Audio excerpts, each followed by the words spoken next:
बिस्मिल्लाहिर्रहमानिर्रहीम। अस्सलाम वालेकुम व्यूअर्स, कैसे हैं आप सब? उम्मीद करती हूँ कि आप सब खैरियत से होंगे।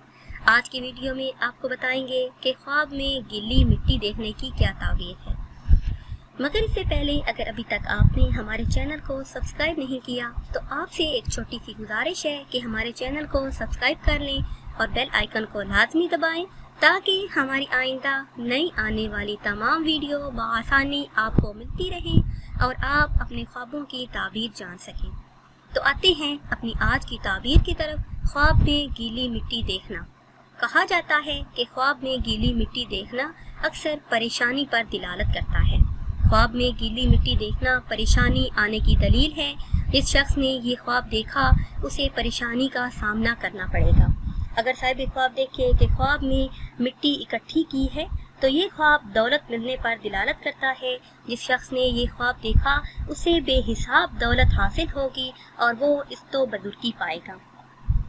अगर साहिब ख्वाब देखे कि मिट्टी की टोकरी सर पर उठाई है तो ये ख्वाब भी मालो ज़र पाने पर दिलालत करता है। जिस शख्स ने ये ख्वाब देखा उसके घर में खैर और बरकत आएगी और वो राहत व आराम की ज़िंदगी बसर करेगा। और अगर देखे कि मिट्टी अपने घर से बाहर फेंक दी है तो ये ख्वाब मालो दौलत ज़ाया और बर्बाद होने पर दिलालत करता है। जिस शख्स ने ये ख्वाब देखा कि मिट्टी अपने घर से उठा के बाहर फेंकी है तो वो दुख दर्द में मुब्तला होगा, रंजो गम उसे उठाने पड़ेंगे। व्यूअर्स, ये थी हमारी आज की वीडियो। उम्मीद करते हैं कि आज की वीडियो आपको पसंद आई होगी। अगर ये वीडियो आपको पसंद आई है तो इसे शेयर करें और लाइक करें और नई वीडियो के लिए हमारे चैनल को सब्सक्राइब करें। दुआओं में याद रखिएगा। अल्लाह हाफ़िज़।